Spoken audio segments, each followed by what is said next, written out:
আমার অলরেডি 1,60,000 টাকা শেষ। 4 জোড়া জুতা নিছি 36,000 টাকা দিয়ে। আমার হাজবেন্ড ফ্রান্সে থাকে, উনি আমাকে টাকা দেয়, আমি ওনার টাকাই চলি। ঈদ কেনাকাটা তো শবে বরাতের পর থেকে অলমোস্ট শুরু হয়ে গেছে। যে মহিলা রমজান মাসে বাজারে বাজারে ঘুরে এই কাপড় চোপড় কিনবার জন্য, তার মতো নিকৃষ্ট বেয়াদব আর আল্লাহর জমিনে কেউ নাই। অতিরিক্ত কাপড় কিনা, গহনা কিনা, জুতা, লুঙ্গি, পাঞ্জাবি, shirt, pant, sari, three piece, এগুলো সম্পূর্ণভাবে ইবলিস শয়তানের বানানো, মুসলমানের বিরুদ্ধে শয়তানের ষড়যন্ত্র। পরিষ্কার পবিত্র কাপড় পরা সুন্নত। নতুন ইনটেক কিন্না রাখছি রোজার ভিতরে, ঈদের দিন সকালবেলা খুললাম, এই রমজানের ওই রোজার শেষে এলো খুশির ঈদ। রমজানের ওই রোজার শেষে এলো খুশির ঈদ। তুই আপনা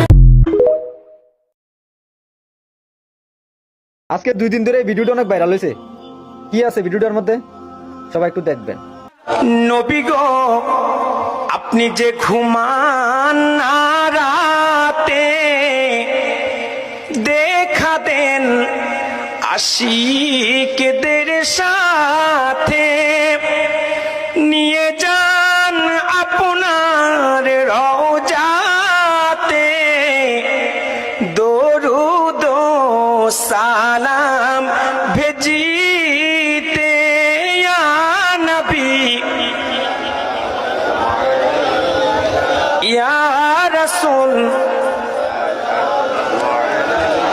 ইয়া হাবিব সালাম সালাওয়াত। নবীজি বলছেন, কেউ যদি চায় যে তার রিজিকটা লম্বা হোক, হায়াতটা লম্বা হোক, সে যেন আত্মীয়তার সম্পর্ক বজায় রাখে। আত্মীয়তার সম্পর্ক এখন আস্তে আস্তে নষ্ট হয়ে যাচ্ছে না? খেয়াল করে দেখেন, আত্মীয়তার সম্পর্ক আপনি বজায় রাখেন। যে সবসময় ইস্তেগফার করে তার কোনো টেনশন থাকে না, তার জীবনে দুশ্চিন্তা আসে না, আর এমন জায়গা থেকে আল্লাহ রিজিকের বন্দোবস্ত করে যেটা সে কল্পনাও করেনি। একটা দোয়া পড়বেন, আপনি 10 লক্ষ নেকি পাবেন ইনশাআল্লাহ। কত লক্ষ? 10 লক্ষ। দোয়াটা শিখাচ্ছি।